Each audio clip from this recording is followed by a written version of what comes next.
जय श्री राम। वंदे मातरम। कैसे हैं आप लोग जो भी ऑनलाइन है? आ जाइए, नीचे श्री राम या कुछ भी ऐसा लिख दीजिए जिससे मुझे नॉलेज हो जाए कि आप आस पास हैं मेरे। आज हम डिस्कस करेंगे, एक तो राफेल आया है देश में, आप सबको बहुत सी बधाई। और दूसरा राम जन्मभूमि का मामला। राम जन्मभूमि अयोध्या मंदिर, वहाँ पर ईंट लेकर जा रहे हैं, कोई मिट्टी लेकर जा रहे हैं, कोई किसी नदी का जल लेकर जा रहे हैं, सभी अपनी श्रद्धा अर्पित कर रहे हैं। लेकिन क्या हिंदू धर्म के अलावा दूसरे धर्मों के लोग वहाँ पर जो अभी अपनी श्रद्धा दिखा रहे हैं, उसमें किसी तरह की सच्चाई है या धोखा? क्या वो सरासर धोखा तो नहीं? और क्या हम सेक्युलरिज्म की आड़ में बेवकूफ़ तो नहीं बन रहे हमेशा की तरह फिर से? यही रहेगा आज की चर्चा का विषय। तो जो भी ऑनलाइन है, आ जाइए, एकजुट हो जाइए। एकता में ही शक्ति होती है और तभी किसी आवाज़ को ताकत मिलती है। तभी मुझे ये लगेगा, मैं 2 दिन से सोच रही हूँ कि ये जो हो रहा है, कोई सैफ मिट्टी लेकर जा रहा है, कोई ईंट लेकर जा रहा है, कोई अरशद लेकर जा रहा है, ये मंदिर बन रहा है, मस्जिद बन रही है, क्या बन रहा है? सेकुलरिज्म को दिखाने के लिए हमें राम जन्मभूमि या मंदिर का सहारा लेना पड़ेगा? राम मंदिर जिसके लिए इतने बलिदान दिए, इतने खून बहाए देश में लोगों ने, संतों ने, क्या हमारी तपस्या सेकुलरिज्म की भेंट चढ़ जाएगी? यही रहेगा आज की चर्चा का विषय। क्या मेरी सोच गलत है या आप लोग भी ऐसा ही सोच रहे हैं? आप अपने जवाब लिखिएगा, मैं सबको इनवाइट भेज रही हूँ। जो ऑनलाइन है वो आ जाइए और नीचे राम नाम का जयकारा या फिर कुछ भी, कोई डॉट ही लगा दीजिए जिससे मुझे पता लगे कि आप लोग आ गए हैं, ऑनलाइन हैं। राम मंदिर बनने की आपको बहुत सारी बधाई। 5 तारीख आने वाली है और एक एक दिन बड़ी मुश्किल से बीत रहा है। हम सबकी नज़रें टिकी हुई हैं अयोध्या पर और आज तो राफेल भी आ गया है, तो ऐसा लग रहा है कि गूंज उठा है पूरा देश।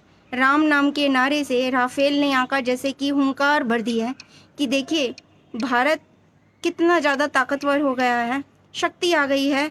और जैसे ही राम मंदिर का ऐलान हुआ, देश में राफेल भी आ गया। और ऐसे देश में जब राम मंदिर बन रहा है, हम लोगों की तपस्या फलीभूत हो रही है, हम लोगों का लहू रंग ला रहा है, जो हमने बलिदान दिए इस देश के राम मंदिर बनाने के लिए अयोध्या में, उस खून पर कोई दाग तो नहीं लग रहा? ये जो मिट्टी लेकर आ रहे हैं लोग, ईंट लेकर आ रहे हैं कि हमें राम से प्यार है, राम में श्रद्धा है। हम जानते हैं कि हमारा देश पहले हिंदू ही था, सब हिंदू थे, और अब जब राम मंदिर बन रहा है तो हम लोग बहुत खुश हैं और हम लोग आ रहे हैं। गंगा कंधारी जी, हिंदू शोभित कश्यप जी, गौरव कुमार जी, अमर अमर जी, गंगा कंधारी जी, आप सभी का स्वागत है। विक्रम शिंदे जी, मैं जो सोच रही हूँ गंगा जी, कहीं वो गलत तो नहीं है? मुझे ऐसा प्रतीत हो रहा है कि राम मंदिर की आड़ में, श्रद्धा की आड़ में, हिंदुइज्म की आड़ में कुछ लोग अपने आप को प्रूव करने की कोशिश कर रहे हैं कि वो सबसे बड़े देशभक्त हैं। और वो लोग ये कह रहे हैं कि हम लोग, मैं इधर रख देती हूँ फ़ोन ताकि आराम से बात हो सके।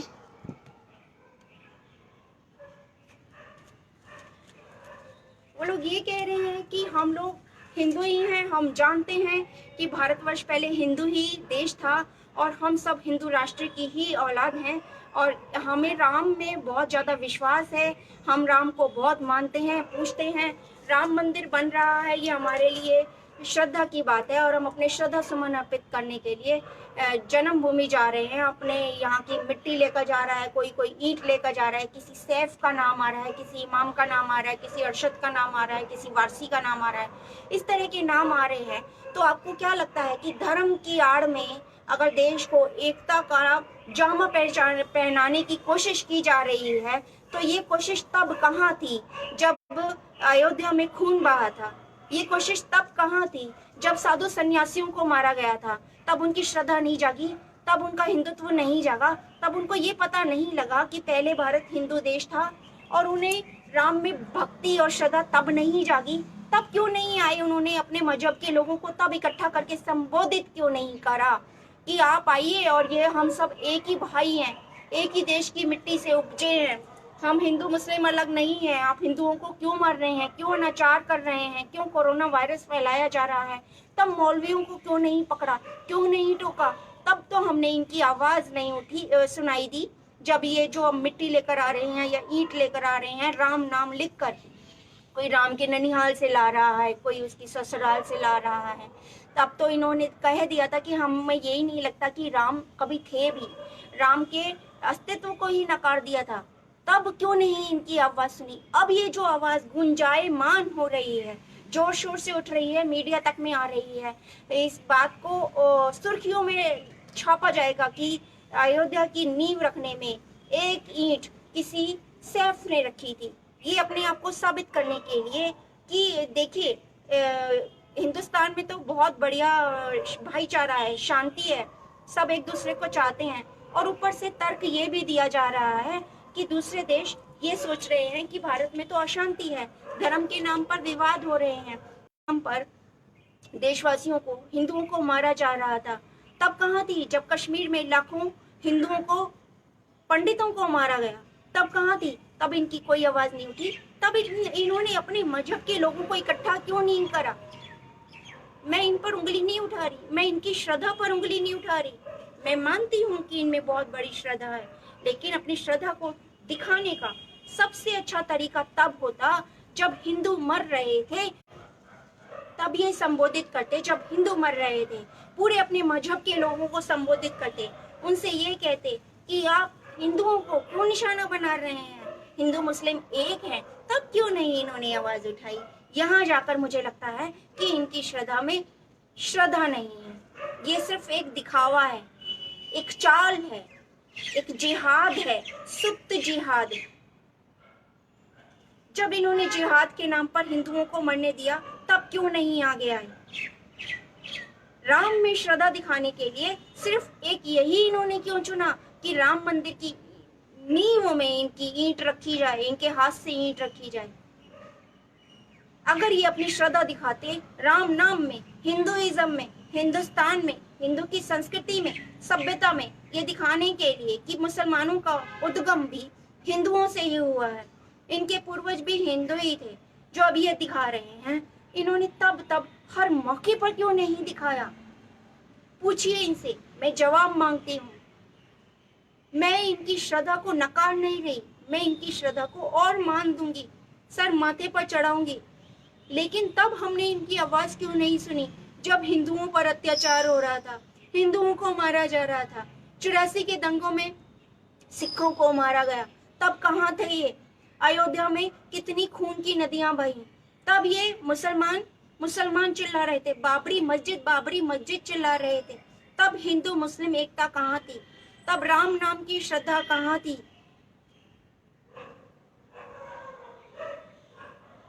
सबसे बड़ी बात ये होती है, जब भी किसी धर्म के लिए किसी बहुत बड़े मंदिर का, किसी मस्जिद का निर्माण होता है, तो उसमें दूसरे धर्म के लोग जो भी इंटरफेयर करते हैं, या तो उनको जन्म से ही वो बात साबित करनी चाहिए, हर बार सिद्ध करनी चाहिए कि हाँ वो इस मजहब से या इस धर्म से सच में जुड़े हैं, और इसके लिए वो हमेशा आवाज बुलंद करते रहे हैं। अपने धर्म के लोगों को उन्होंने एकत्रित करने में, समझाने में जिंदगी भर कोई कसर नहीं छोड़ी।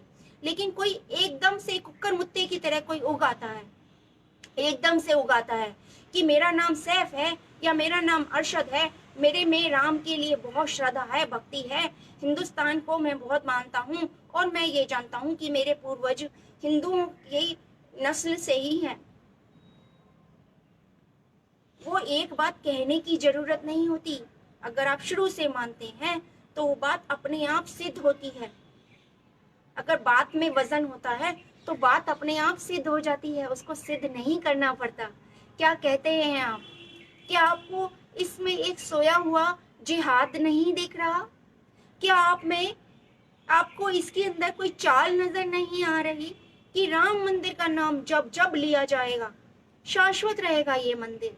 ये सब जानते हैं, जन्म जन्मांतर तक ये मंदिर स्थित रहेगा, चाहे हम लोग रहे ना रहे, चाहे सभ्यता रहे ना रहे, लेकिन हर बार जब भी राम मंदिर का नाम लिया जाएगा तो एक आवाज उठेगी, इसकी नींव में जो दफन है पत्थर, जिसकी नींव में ईंट रखी गई थी, वो किसी सैफ ने रखी थी, ताकि जब भी कोई बात हो, कोई कलेश हो, जब भी ये किसी बात के लिए सरकार से लड़े या किसी चीज के लिए भी अपने अधिकार के लिए लड़ें, तो हमेशा ये इस बात का रोना रोए कि हमने तो तुम्हारे धर्म का इतना मान किया कि उस मंदिर को बनने के लिए हम इतने कोस पैदल चले, हमने ना खाया ना पिया, पेट पीठ से चिपक गया और हमने हार ना मानी और हम चलते रहे, इतने कोस पैदल चले भूखे प्यासे, और हमने राम नाम के मंदिर में अपने नाम की एक ईंट को रखा, तब इस राम मंदिर का निर्माण हुआ, नहीं तो इस राम मंदिर का निर्माण ही नहीं हो पाता। मैं कहती हूँ, अगर आपको अपने धर्म का विश्वास दिलाना है तो उसके बहुत सारे तरीके हैं।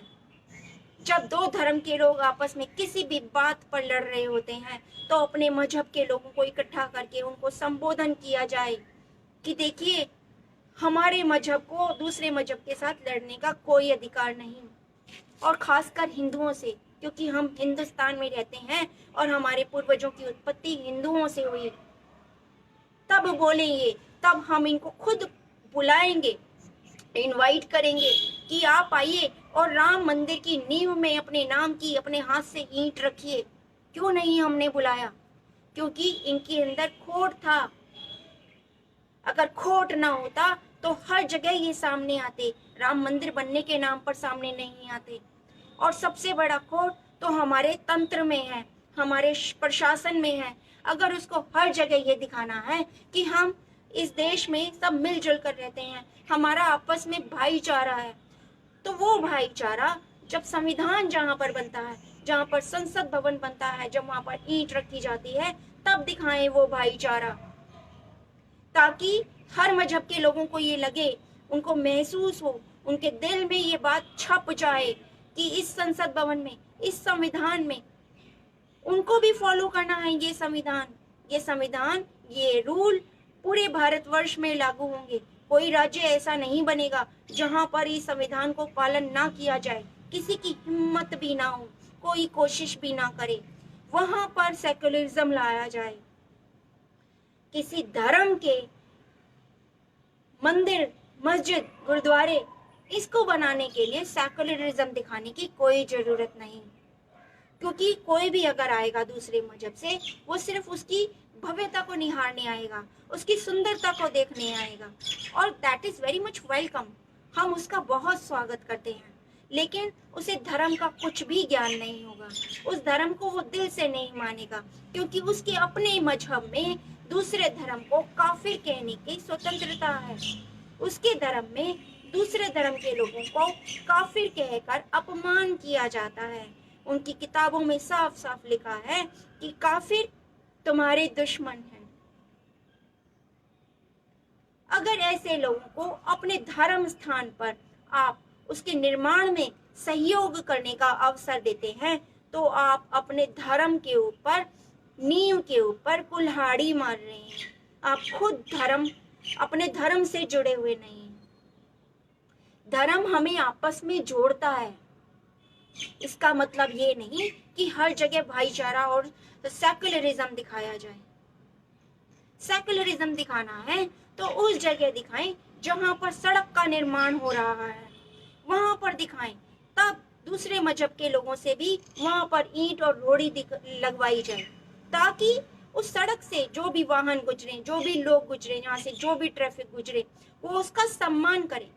वहां पर जगह रोककर वहां पर नमाज पढ़ने ना बैठ जाएं, ताकि दूसरों को उससे नुकसान हो, उनका काम रुके, उनका समय बर्बाद हो, उनको इतनी समझ हो कि हाँ, इस सड़क निर्माण में हमारा भी योगदान था। इस सड़क को इस बात का साक्षी ना बनना पड़े कि इस सड़क की वजह से, हम लोगों के मजहब की वजह से कुछ लोगों को समय हानि हुई, उनके काम रुके। अगर सेक्युलरिज्म दिखाना है तो किसी विद्यालय की नींव में पत्थर रखते हुए सभी मजहब के लोगों से ईंट रखवाई जाए, ताकि किसी स्पेशल धर्म वर्ग के लोगों के लिए कोई स्पेशल विद्यालय ना बने, किसी एक धर्म की शिक्षा देने के लिए, दूसरे धर्मों का अपमान करने के लिए, दूसरे धर्मों के लोगों को अपने से कमतर बताने के लिए उस शिक्षा स्थल का निर्माण ना हो, जहां पर ऐसे नारे लगाए जाएं कि भारत तेरे टुकड़े होंगे। तब वो नारे वहां पर नहीं लगेंगे। अगर ईंट रखवानी है तो किसी अस्पताल में रखवाई जाए सारे मजहब के लोगों से, ताकि दूसरे धर्म के लोग एक धर्म के लोगों पर थूके नहीं, उनके सामने बेशर्मों की तरह नंगे ना हो, उनका अपमान ना करें। उनको पता हो कि हर व्यक्ति की नसों में एक ही रंग का लहू बहता है। तब क्यों नहीं रखवाई जाती सेक्युलरिज्म के नाम पर ईंटें हर मजहब के लोगों से, जब वो हर शिक्षा स्थान पर, हर अस्पताल में, हर सड़क पर दूसरे धर्म के लोगों का ना तो ध्यान रखते हैं और अपमान भी करते हैं। पूछती हूँ मैं आप लोगों से, बताइए, जो मेरे मन में 2 दिन से बातें घुमड़ रही हैं।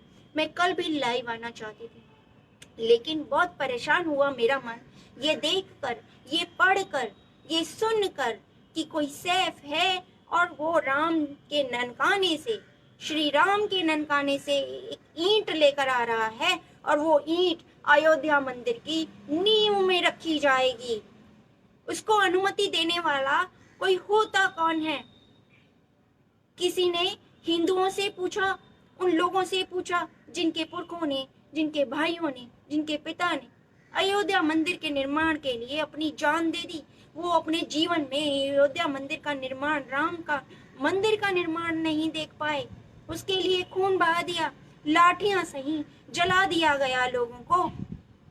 कितनी बेदर्दी से वहां पर मारा गया, और एक बार नहीं, बार बार वहां पर खून की नदियां बहाई गईं। ये कहा गया कि ये तो बाबर की बनाई हुई मस्जिद है, बाबरी मस्जिद, यहाँ पर कोई राम मंदिर का निर्माण नहीं होगा। अगर उस जगह को खोदा नहीं जाता और उस धरती के गर्भ में से श्री राम के मंदिर के अवशेष ना निकले होते, तब मैं मानती हूँ, तब मैं कहती हूँ, तब ये क्यों नहीं आए, सामने आते और कहते कि देखिए, हम अपने मजहब के लोगों को इकट्ठा करते और उन्हें समझाते कि तुम लोगों ने अनाचार किया। यहाँ पर राम मंदिर था और राम मंदिर ही बनेगा। यहाँ पर बाबरी मस्जिद का निर्माण जो किया गया था वो सरसरा अन्यायपूर्ण था। तब कोई आकर क्यों नहीं बोला?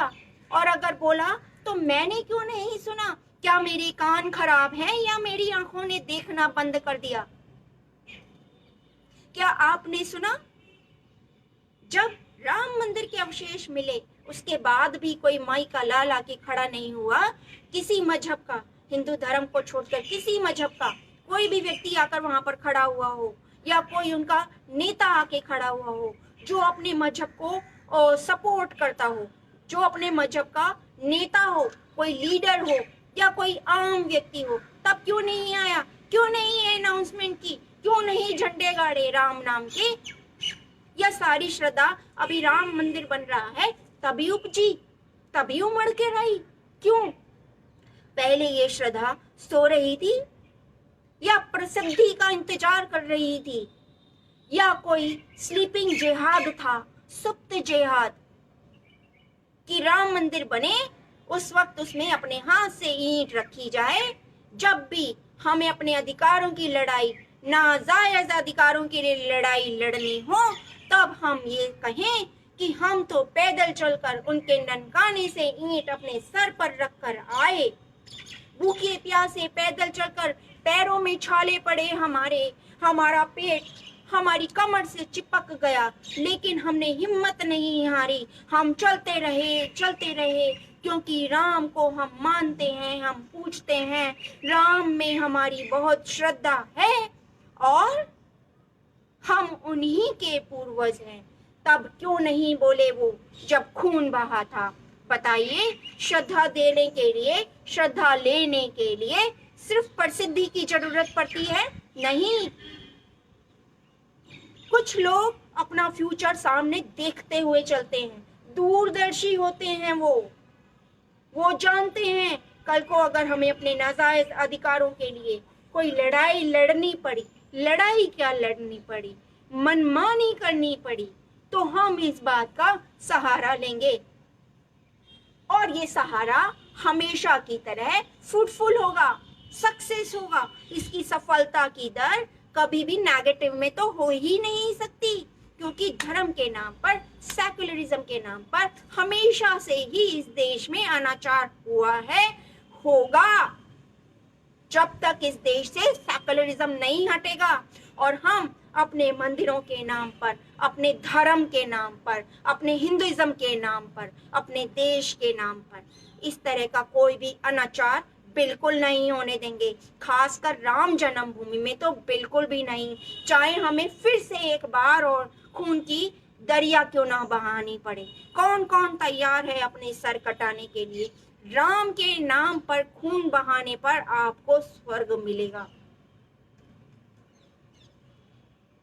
लेकिन धर्म के नाम पर अधर्म करने देने पर आपको जीते जी नरक मिलेगा।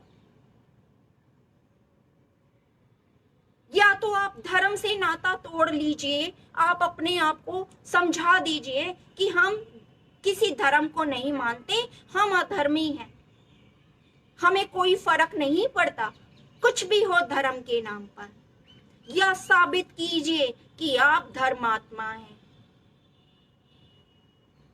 गलत गलत है, उसको आप कितने ही जामे पहना दीजिए, कितना ही उसके ऊपर आवरण चढ़ा दीजिए, उसके ऊपर चांदी चढ़ा दीजिए, उसके ऊपर सोना चढ़ा दीजिए, लेकिन जो अंदर अगर गलत है तो वो गलत है, उसको आप सच साबित नहीं कर सकते। और ये सरासर गलत है कि राम मंदिर के निर्माण की नींव में हिंदू लोगों के अलावा किसी और के हाथ वहां पर लगे भी, उसके हाथ से कोई चीज, कोई ईंट, कोई मिट्टी रखना तो दूर की बात है, वहां पर उसकी परछाई भी नहीं पड़नी चाहिए मेरे हिसाब से।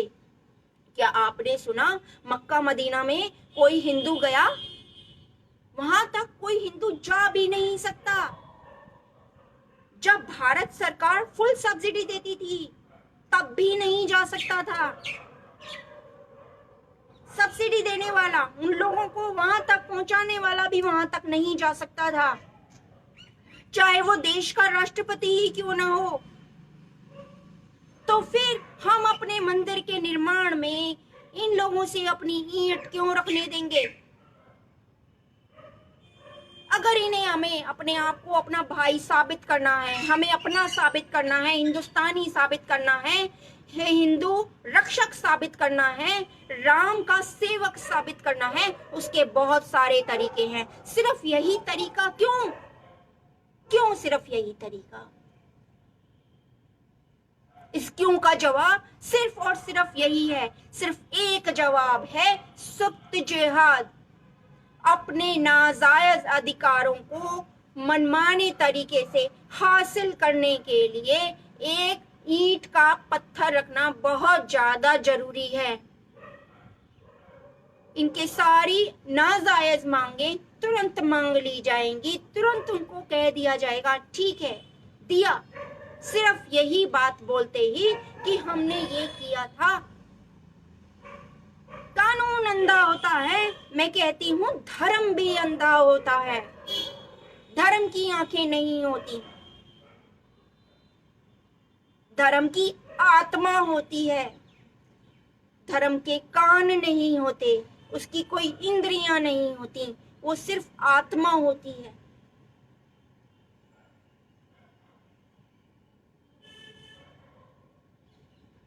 अगर कोई अनाचार हुआ राम मंदिर के निर्माण में, उसकी नींव में रखे किसी भी पत्थर में, मिट्टी में, ईंट में अगर कोई अधर्म हुआ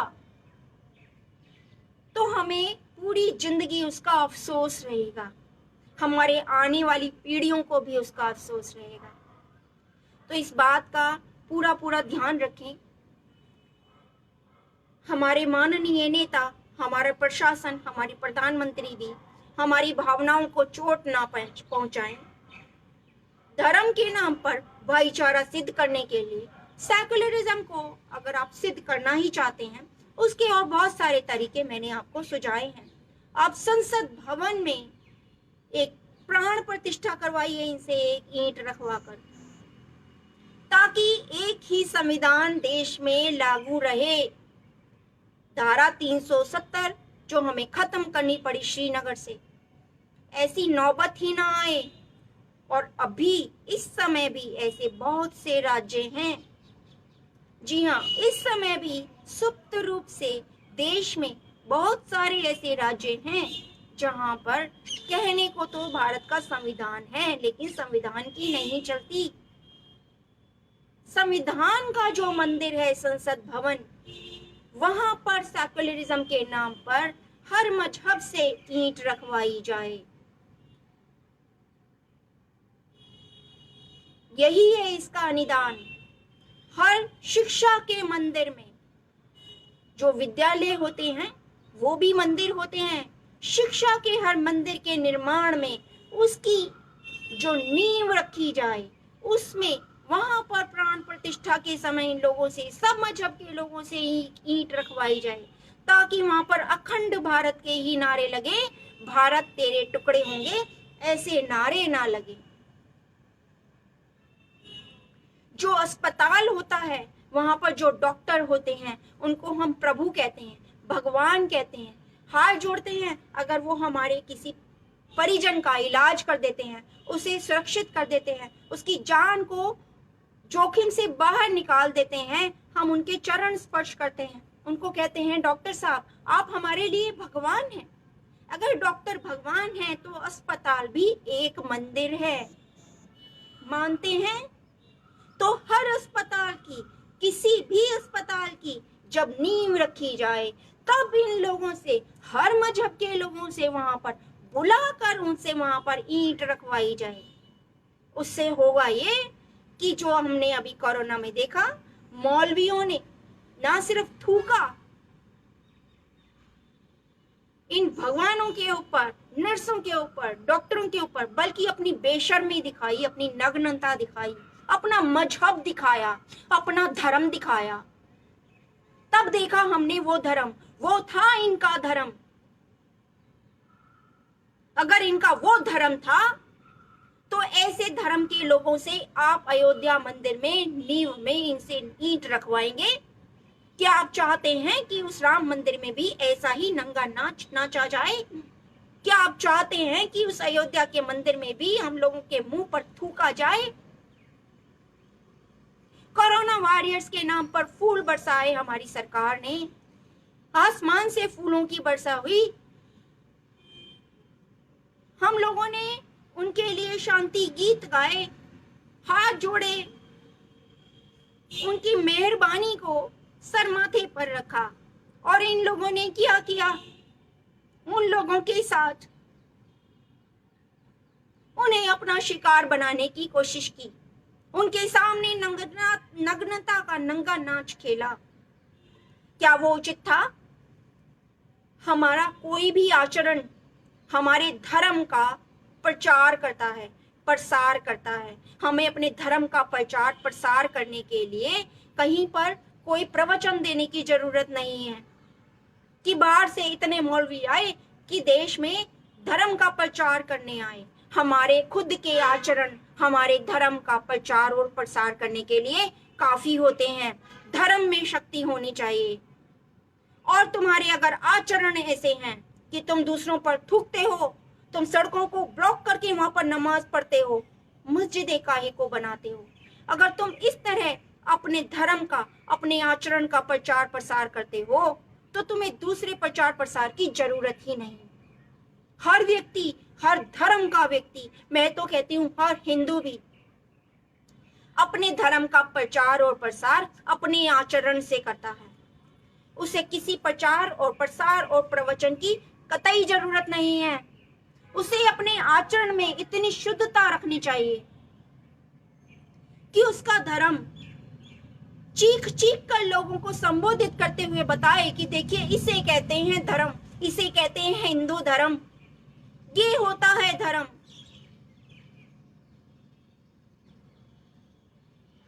मैं मानती हूँ आप में से कुछ लोगों को मेरे विचार अच्छे नहीं लग रहे होंगे, इनमें सच्चाई नहीं नजर आ रही होगी, लेकिन जो मेरे दिल में आया, 2 दिन से घुट रहा था मेरा मन। मेरे अपने हैं आप, आपके सामने मैंने अपने विचार रखे। अगर आप मेरी बातों से सहमत हैं तो कृपया आवाज उठाइए, ये बहुत जरूरी है। 5 तारीख ये आई, 5 तारीख ये आई। धर्म के नाम पर कोई अधर्म ना हो जाए, माँ भारती कहीं मैली ना हो जाए, कोई दाग ना लग जाए, जिंदगी भर हम कहीं कोई रिग्रेट ना करते रहें। बहुत जरूरी है हमारे लिए, हमारे आने वाले भारत के लिए, हमारी पीढ़ियों के लिए, हमारी संतानों के लिए, हमारे द्वारा किया गया कोई भी काम, कोई भी आचरण उनके लिए एक सीख होनी चाहिए, उनको उस पर गर्व होना चाहिए, है ना। हम विरासत में अपनी पीढ़ियों के लिए, अपने बच्चों के लिए अच्छी विरासत छोड़कर जाएं, ताकि उससे उनके चेहरे पर हंसी आए। यही तो होती है विरासत। सोना चांदी जोड़कर क्या करना है। बच्चों को देकर जाएं तो अपनी सभ्यता देकर जाएं, अपनी संस्कृति देकर जाएं, हरियाली देकर जाएं, पर्यावरण देकर जाएं, हंसती खिलखिलाती पृथ्वी देकर जाएं। माँ भारती की वो आरती उतार सके, ऐसी माँ भारती देकर जाएं। यही तो है हमारे जीवन का उद्देश्य, है कि नहीं। कितना अच्छा मौसम हो रहा है, पक्षी गा रहे हैं, चहचहा रहे हैं, हरियाली चारों तरफ है। इतना अच्छा मौसम, इतना अच्छा समय। राफेल हमारे देश में, हमारी मातृभूमि को उसने चरण छू लिए हैं। गरजता हुआ आ पहुंचा है वो भारत भूमि पर, अपनी ताकत का प्रदर्शन कर रहा है इस समय भारत। विदेशों में उसके नाम के डंके बज रहे हैं। पूरा देश भारत की शक्ति को पहचान रहा है। कोरोना दिल्ली से जाता जा रहा है, बहुत दूर जा रहा है, बहुत जल्द चला जाएगा। पूरा विश्व इसके लिए भी भारत की तरफ देख रहा है। कितनी जल्दी हम लोगों ने इससे मुक्ति पाई और कितनी आसानी से, और हमने बहुत कम डेथ रेट से इस पर विजय पाई है। राफेल की शक्ति का प्रदर्शन भारत आज पूरे गौरव से कर रहा है। 5 तारीख को अयोध्या में राम मंदिर का निर्माण एक ऐसा निर्माण होगा जो कि एक पर्यटन को बढ़ावा देगा भारत में, धार्मिक पर्यटन की तरफ। ये हमारा एक बहुत बड़ा कदम होगा। मैं हमेशा से कहती आई हूँ कि पर्यटन एक देश को, उसकी आर्थिक व्यवस्था को उभारने के लिए सिर्फ एक चीज काफी है। अगर सिर्फ और सिर्फ हम लोग पर्यटन उद्योग को ही ऊंचाइयों पर ले जाएं। छोटे छोटे देश जिनके पास कुछ नहीं था, उन्होंने 10-10, 12-12 साल में सिर्फ पर्यटन से विश्व के मानचित्र पर वो मुकाम हासिल करा है, जिसे हासिल करने में हमें अभी 70 साल और लग जाएंगे अगर हम इसी स्पीड से चलते रहें। हमें किसी और चीज में आगे बढ़ने की बिल्कुल जरूरत नहीं, कोई मेहनत करने की जरूरत नहीं। सिर्फ अपना पर्यटन उद्योग को आगे ले जाएं।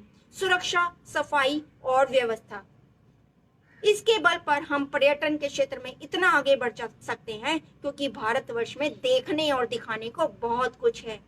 सबसे ज्यादा दिखाने के लिए तो धर्म है, हमारे मंदिर हैं। मैं कहती हूँ अगर स्विट्जरलैंड में हमारे देश जैसा एक भी मंदिर होता, एक भी मंदिर, तो स्विट्जरलैंड की, जो इस समय पूरे संसार का सबसे ज्यादा धनी देश कहने का गौरव है ना, वो गौरव सदियों तक बरकरार रहता। हमारे देश के पास तो ऐसे इतने मंदिर हैं, एक से एक बढ़कर, इतने खूबसूरत, उनकी मीनाकारी, उनका आर्किटेक्ट, उनका पत्थर का काम इतना खूबसूरत है। हमारा देश तो पर्यटन के नाम पर इतनी तरक्की कर सकता है कि सारे देश बौने रह जाएंगे उसके आगे।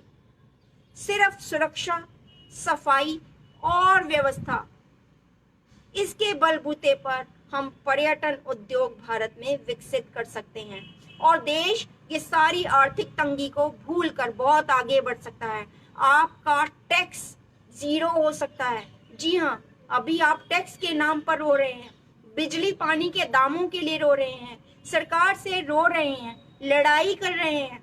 वो सारी लड़ाइयाँ एक बुरा सपन बनकर रह जाएंगी, क्योंकि बिजली फ्री हो जाएगी, पानी फ्री हो जाएगा, आपकी बीमारी का इलाज फ्री हो जाएगा, आपकी स्कूलिंग शिक्षा व्यवस्था फ्री हो जाएगी, क्योंकि देश के पास, सरकार के पास सिर्फ पर्यटन से इतना पैसा आ जाएगा कि वो 1.5 अरब जितने भी हमारी पॉपुलेशन है, पूरी जनसंख्या से डबल को भी बहुत अच्छे से मैनेज कर पाएगा। पर्यटन उद्योग में बहुत ज्यादा पैसा है, उसके लिए सिर्फ सरकार काम करे तो सोने की चिड़िया नहीं, सोने का हाथी बन जाएगा भारत। लेकिन धर्म के अंदर अधर्म नहीं डालना है, धर्म में मिलावट नहीं करनी है। मिठाई में अगर आप थोड़ी सी मिर्ची डाल देंगे तो क्या होगा? आपकी सारी मेहनत बेकार हो जाएगी। और मिर्ची में आप चीनी डाल देंगे तो क्या होगा? तब भी आपकी मेहनत खराब हो जाएगी। जिंदगी भर की पूंजी जोड़ने में जिंदगी भर लग गई आपको, तब जिंदगी भर की पूंजी बनी। उसे मिट्टियां मेट करने में सेकंड लगता है, सेकंड। जोड़ना बहुत मुश्किल है, चाहे वो पैसा हो, चाहे वो धर्म हो, चाहे वो हमारा आचरण हो, चाहे वो हमारा चरित्र हो, चाहे वो हमारे रिश्ते हो। लेकिन तोड़ने में पलक झपकाने जितना भी समय नहीं लगता। समेटना आना चाहिए। सोच समझ कर कीजिए जो भी आप कर रहे हैं, और ये मत सोचिए कि आपकी आवाज सुनी नहीं जाएगी, कोई आपकी आवाज नहीं सुनेगा, आपके कहने से क्या हो जाएगा। अगर यही सब सोचते रहे तो सच में कुछ नहीं होगा। अपनी एकता का प्रदर्शन करने का जब समय आता है तब आप तितर बितर क्यों हो जाते हैं? तब आप एक क्यों नहीं होते? जब आपको अपनी आवाज उठाने का समय मिलता है तब आप अपनी आवाज क्यों नहीं उठाते? तब क्यों गूंगे बन जाते हैं? ये मुंह प्रभु ने किस लिए दिया है? सिर्फ खाने के लिए नहीं, सिर्फ हंसने के लिए नहीं, सिर्फ बोलने के लिए नहीं, सही को सही कहने के लिए, गलत को गलत कहने के लिए, अपने अधिकार की मांग करने के लिए, दुनिया को सच्चाई बताने के लिए, अपने दिल की बात बताने के लिए।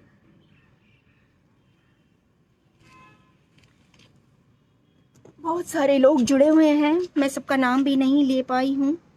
आर्यन पारिक जी, जय श्री राम जी। रेणु गुप्ता जी, जय श्री राम जी। मनोज गोयल जी, जय श्री राम जी। देवराज युवी जी, जय श्री राम भाई। गौरव अरोड़ा जी, जय श्री राम जी। पवन जैन जी, जय श्री राम जी। सरोज शर्मा जी, जय श्री राम जी। सतविंदर सिंह जी, सत श्री अकाल जी, जय श्री राम जी। आर्यन पारिक जी कह रहे हैं एक ही नारा, एक ही नाम, जय श्री राम, जय श्री राम। देखिए सबके दिलों में राम बस गए हैं। सोते जागते उठते बैठते हम लोगों के दिमाग में सिर्फ राम मंदिर, अयोध्या और राम ही दिखाई दे रहे हैं। इसके अलावा हमें ना कुछ सूझ रहा है, ना कुछ दिख रहा है। हम लोगों के सामने साक्षात राम विराजमान रहते हैं आजकल हर समय। तो क्यों धर्म के नाम पर हम अधर्म कर रहे हैं? क्यों हम धर्म में मिलावट कर रहे हैं? स्टीव जी, जय श्री राम जी। अखिलेश स्वर्णकार जी, जय श्री राम जी। लक्ष्मण सिंह ठाकुर जी, जय श्री राम जी। महेश प्रधान जी, जय श्री राम जी। प्रदीप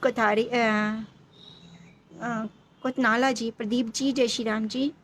आर्यन पारिक जी, जय श्री राम जी। अर्जुन सिंह जी, जय श्री राम जी। ब्रजेश शुक्ला जी, जय श्री राम जी। देवराज लमसाल जी, जय श्री राम जी। वीना सीजा प्यारी बहन, जय श्री राम जी। आज तो मौसम बहुत अच्छा हो रहा है और इसीलिए छत पर बहुत अच्छा लग रहा है। और यहाँ से मेरे घर से यहाँ छत पर से लक्ष्मी नारायण मंदिर की पूरी बुर्ज दिखाई देती है, पूरी उसकी छत दिखाई देती है, और शिव जी का शिवलिंग दिखाई देता है, उस पर नाग लिपटा हुआ दिखाई देता है। मैं आपको दिखाती हूँ, देखिए, ये देखिए, ये दर्शन होते हैं मेरे घर से। ये लक्ष्मी नारायण मंदिर की छत है, ये देखिए, ये शिवलिंग है जिस पे नाग लिपटा हुआ है, और ये आर्य समाज मंदिर का, ये देखिए, ये तीनों मंदिर दिखाई देते हैं। और इसके इधर साइड में, इसके साइड में इधर, इसके पीछे लक्ष्मी नारायण मंदिर के बिल्कुल साथ में जैन मंदिर है। जो कि खड़े होने पर दिखाई देगा। अभी मैं बैठी हूँ और इधर इसके साथ में ये सामने ये ब्रह्म कुमारीज़ है। ये देखिए ये ब्रह्म कुमारीज़ है, ये जो दिखाई दे रहा है ना ये वाली बिल्डिंग, ये ब्रह्म कुमारीज़ है। और ये मंदिर हैं सारे, आर्य समाज मंदिर, लक्ष्मी नारायण मंदिर, जैन मंदिर। तो सारे मंदिरों के दर्शन मुझे यहीं से ही हो जाते हैं, तो खुश नसीब हूँ मैं। और हरियाली देखिए कितनी अच्छी लगती है, इस मौसम में हरियाली बहुत सुंदर लगती है, हरा भरा। हाँ, तो इस समय आप पौधे भी लगा सकते हैं, सबसे उचित समय होता है ये पौधे लगाने के लिए। बहुत सारी टमाटर की पौध मैंने तैयार करी हैं, किसी को चाहिए तो मेरे से ले सकता है। टमाटर की पौध बहुत सारी हैं, कड़वे नीम की पौध बहुत सारी हैं, किसी को चाहिए तो ज़रूर मेरे से ले सकता है।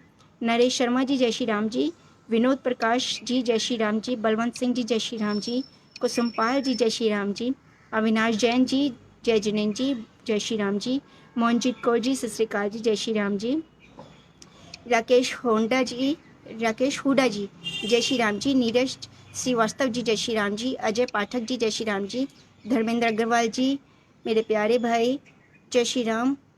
और रक्षाबंधन आ रहा है, तो जो भी मेरे नाम का आपकी जेब में पड़ा हो फ़ौरन पार्सल कर दो भाई। भाइयों से को ना लूटने में बड़ा मज़ा आता है, रक्षाबंधन पे बहुत मज़ा आता है। राकेश कल्याण जी जय श्री राम जी, विक्की गौर जी जय श्री राम जी, अंजना गाबा प्यारी बहन कैसी हैं आप, अरविंदर सिंह जी सत श्री अकाल जी जय श्री राम जी, आदित्य सिंह जी जय श्री राम जी, गंगा कंधारी जी कह रही हैं कुछ लोगों ने तो सिर्फ राम राम लिखा है और उसके बाद वह लोग इस बात पर सवाल नहीं उठाएंगे। यही तो है ना हमारी चुप्पी। तब क्यों नहीं चुप रहते हैं हमें जब चुप रहना है, और तब क्यों बोलते हैं जब हमें नहीं बोलना होता है, और जब हमें बोलना होता है तब हम क्यों नहीं बोलते हैं। अनु अरोड़ा मेरी प्यारी बहन जय श्री राम जी, रेता राम शर्मा जी जय श्री राम जी, नेताजी नरेश चौधरी जी जय श्री राम जी, भारत ब्राह्मण जी जय श्री राम जी, शंकर शर्मा जी जय श्री राम जी, प्रिंस सुरेंद्र सिंह जी जय श्री राम जी, और जगदीश धीर जी जय श्री राम जी, जगदीश जी, पूजा जैन जी जय जिनेन्द्र जी कैसी हैं बहन, और जगदीश धीर जी जय श्री राम जी, विक्रांत शिंदे जी जय श्री राम जी, मनोहर सिंह राज पुरोहित जी जय श्री राम जी, मनोहर सिंह जी कैसे हैं आप, जगदीश धीर जी जय श्री राम जी, गंगा कधारी जी थैंक यू जी, आपको मेरी सोच सही लगी। थोड़ी सी सोच मेरी हो सकता है कुछ लोगों को सही ना लगी हो, लेकिन राम मंदिर के नाम पर जो ये हो रहा है ना ये मुझे सही नहीं लगा।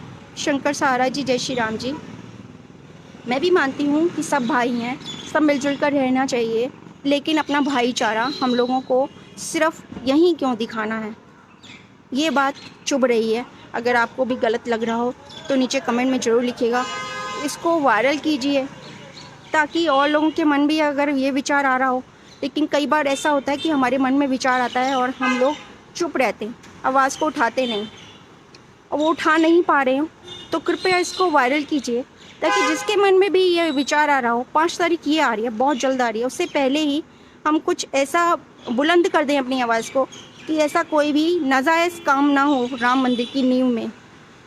ये बहुत ज़्यादा ज़रूरी है, नहीं तो हम ज़िंदगी भर अपने आप को कोसेंगे और कर कुछ नहीं पाएंगे। सतविंदर सिंह जी जय श्री राम जी, पवन जैन जी जय जिनेन्द्र जी, गौरव अरोड़ा जी जय श्री राम जी, देवराज यूवी जी, आर्यन पारिक जी जय श्री राम जी, गोविंद दास जी, मोन्टू प्रतीक सिंपल जी, राहुल दत्त दुबे जी जय श्री राम जी, विनोद शर्मा जी जय श्री राम जी, मोन्टू प्रतीक जी, हर्ष बंधु जी जय श्री राम जी, ब्रजेश गुप्ता जी जय श्री राम जी, रेणु गुप्ता मेरी प्यारी बहन जय श्री राम जी। तो इसलिए आप लोगों को इसके लिए थोड़ा सा मेहनत करनी पड़ेगी, आवाज़ इस समय उठानी पड़ेगी क्योंकि बहुत कम समय है, 5 तारीख ये आ गई है और 5 तारीख से पहले ही आपको ये आवाज़ बुलंद करनी होगी। अगर आपको लगता है कि अगर ऐसा कुछ हो रहा है, दूसरे मज़हब के लोग सिर्फ पर्पसली यहाँ पर ईंट पत्थर अपने हाथों से रख रहे हैं अपने आप को प्रूव करने के लिए कि वो हिंदू के वंशज हैं और उनको राम से बहुत ज़्यादा प्रेम है, तो वो प्रेम गलत जगह दिखा रहे हैं, गलत समय पर दिखा रहे हैं। और ये जो प्रेम है इसकी अभिव्यक्ति के लिए ना तो ये सही जगह है ना उचित समय है, क्योंकि यहाँ पर हमने राम मंदिर बनाने में जो सफलता पाई है ये कई वर्षों की हमारी तपस्या है। जब सुप्रीम कोर्ट में केस चल रहा था तब इन्होंने अपने मजहब के लोगों को कर इकट्ठा करके ये कहलवा दिया होता कि नहीं, यहाँ पर राम मंदिर ही बनेगा और हम तो राम के ही वंशज हैं और हमारी राम में बहुत श्रद्धा है, तो हमें ये केस ही नहीं लड़ना पड़ता। कई साल पहले अब तक तो मंदिर कब कब हमारा बन चुका होता। यहीं पर ही इनकी झूठ साबित हो जाता है, इनकी बात का दम निकल जाता है, दम तोड़ देती है इनकी आवाज़। तब अगर ये लोग तब आवाज़ उठाते, एक व्यक्ति भी इनके मजहब से आवाज़ उठाता, उसको लीडर होने की भी ज़रूरत नहीं थी। जिस तरह ये सैफ और आफ्ताब जैसे लोग अब ईंटें ले लेकर नंगे पैर वहाँ से चलते हुए आ रहे हैं बिना खाए पिए, ये साबित करने के लिए कि वो हिंदू धर्म के वंशज हैं, राम से बहुत प्यार करते हैं। अगर उन्होंने तब ये प्यार दिखा दिया होता तो हमें अपने राम का केस, अपने राम मंदिर को बसाने के लिए किसी न्यायालय की शरण नहीं लेनी पड़ती, हमें कोर्ट कचहरी नहीं करनी पड़ती, हमारे राम को इतनी तपस्या नहीं करनी पड़ती। 27 साल का वनवास और सहा राम ने, टिन के छप्पर के नीचे रहे हमारे राम, वो नहीं रहना पड़ता। तब इन्होंने अपनी तपस्या क्यों नहीं दिखाई, अपनी श्रद्धा क्यों नहीं दिखाई? तब ये भूखे अनशन कर देते इनमें से एक भी व्यक्ति, और अपने मजहब के लोगों को ये समझाने के लिए कि हम राम के ही वंशज हैं, हम हिंदू हैं, हम हिंदुस्तानी हैं। और अभी जो ये भूखा प्यासे चलकर आ रहे हैं, तब इन्होंने तपस्या कर लेती, तब अनशन कर दिया होता, तो हमारे राम को इतना लंबा वनवास टिन के छप्परों में नहीं काटना पड़ता। राम जी अपने घर में, अपने मंदिर में शान से रह रहे होते।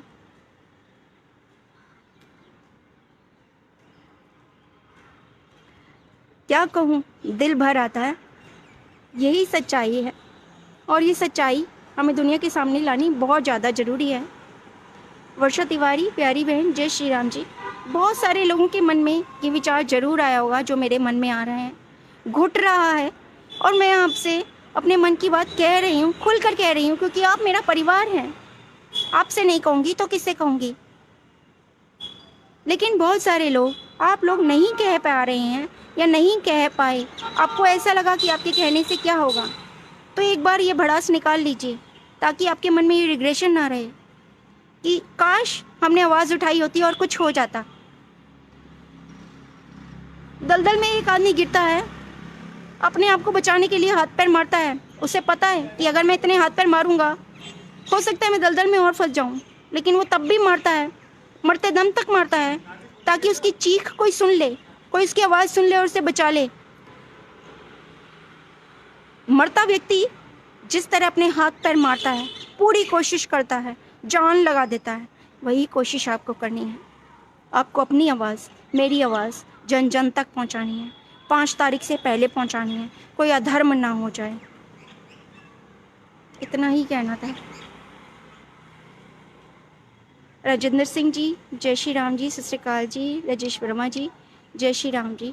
मैंने जो भी कहा है आपको अच्छा लगा हो तो प्लीज़, अगर आप मेरी बात से सहमत हो, अगर आपको लग रहा है कि आवाज़ जन जन तक पहुंचनी चाहिए, तो प्लीज़ अपनी भी ऐसी आवाज़ उठाइए, सोशल मीडिया पर अपने विचार रखिए, और कोई अगर ऐसे विचार रख रहा हो उसे भी सोशल कीजिए। व्हाट्सएप के ग्रुप में उसका लिंक कॉपी करके हर व्हाट्सएप ग्रुप में डालिए, उस आवाज़ को जन जन तक जल्दी से जल्दी पहुंचाइए। श्री राम करेंगे और आपके करने में शक्ति होगी, आपका मन सच्चा होगा तो ज़रूर सब कुछ शुभ ही होगा, सही होगा।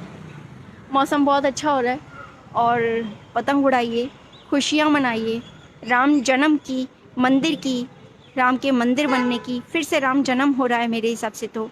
और राफेल देश में आया है, कोरोना देश से बहुत तेज़ी से जा रहा है, बहुत अच्छा समय आ रहा है। इस अच्छे समय को एंजॉय कीजिए, खुशियाँ मनाइए। खुशियाँ बांटने से बढ़ती हैं, खुशियाँ बांटिए, खूब खुशियाँ मनाइए, नाचिए गाइए, अच्छे कपड़े पहनिए, पतंगे उड़ाइए, पूजा पाठ कीजिए, भजन गाइए, नाचिए गाइए, सब कुछ कीजिए। आप सबको राम मंदिर बनने की एडवांस में बहुत सारी बधाई, राफेल के आने की बधाई, और त्यौहार जो आ रहे हैं इतने सारे अब, उसकी भी बहुत सारी बधाई, अच्छे मौसम की बधाई, सावन की बधाई। जय श्री राम, वंदे मातरम।